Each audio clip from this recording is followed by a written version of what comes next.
कल्याण डोंबिवलीसह आजूबाजूच्या परिसरात गेल्या काही दिवसांपासून पावसाची ये-जा सुरू होती। मात्र आज सकाळी जोरदार पावसाने हजेरी लावली। त्यानंतर काही तास पावसाने विश्रांती घेतली व एक तासाभरापासून कल्याण डोंबिवलीमध्ये जोरदार पावसाने पुन्हा एकदा हजेरी लावल्याचं पाहायला मिळालं। तब्बल तासभर हा पाऊस कोसळत होता। मात्र या कोसळलेल्या पावसामुळे आपण या ठिकाणी पाहू शकता की हे जे रस्त्याच्या कडेला जे मोठ्या प्रमाणात या ठिकाणी पाणी साचलेलं दिसतं।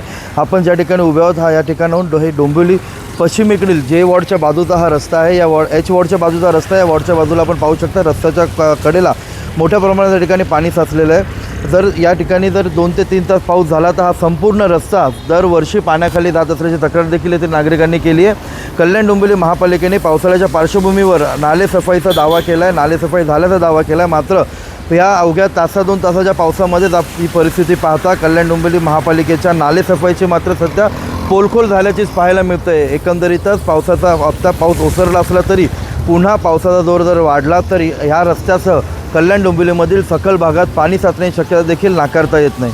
अभिजित देशमुख, साम टीव्ही, डोंबिवली। देश विदेशातील प्रत्येक घडामोडींचे लाईव्ह अपडेट मिळवण्यासाठी आता साम टीव्हीच्या सर्व सोशल मीडिया प्लॅटफॉर्मला लाईक, फॉलो आणि सबस्क्राईब करा। तसंच सर्व नोटिफिकेशनसाठी बेल आयकॉन प्रेस करायला विसरू नका।